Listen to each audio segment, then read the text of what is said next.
Dünyada tek hech kim raketani qaytirib ekilib qo'ndirib, yana buni mayqachilab, yeni qaytib ucha olmaymiz deb o'ylab baqmagan. Bu aeroplan emas, ya bizning mashinamiz emas, may tugan qaytib mayqachilab foydalangan. Biroq Elon Musk mushu hech kim o'ylamag'ashni o'ylayoldi va amalga oshira oldi.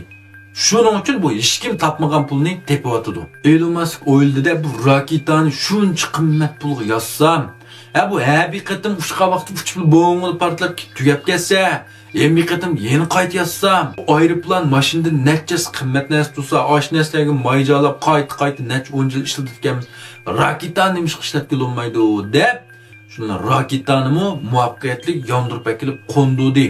Manda kuchib kelib bu raketa manda burilib turib qo'nyapti yana.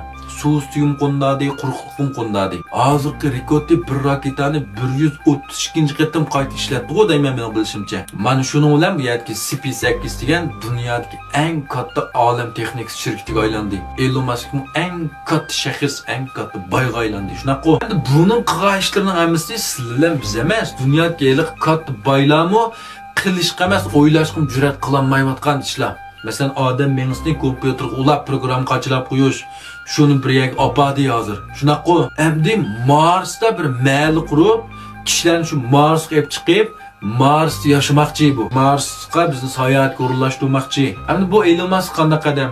Bu shu Afrikada tug'ilibdi-ki, undan keyin bu yerga Amerika shirkat quribdi-ki, shu Tesla'ning SpaceX.5 shirkatining bosh direktori, CEO'si shunday boshliqga, puldor boyga.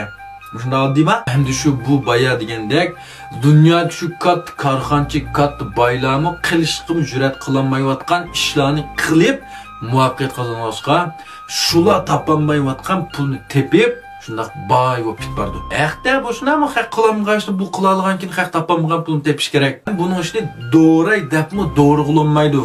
Shuning uchun buning raqobatchilarim bir qadar oz, haq oldirib bozor olisholmaydi buningdan. Shunga buni amaliyotga g'antiyasha deymiz. Avada Jobsni olma mahsulotlari bilan kishilarning turmush odatlarini o'zgartdi desak, Elon Musk kishilarning ideyasi, orzusini o'zgartiryapti deyishga bo'ldi.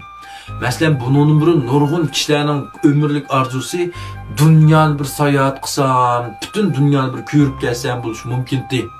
Endi ular Marsga bir chiqib kirsam, Oy shariga bir chiqib kirsam, tashqi planetlarga chiqib kirib, mush tashqi plant sayohatini bir qilib kirsam deydigan orzuga yiqildi. Sizlar shunday orzu qilib baqdinglarmi? Men bu quvvatim ham 2050-yilgacha bir qatim Marsga, Oy shariga chiqib kirmadim.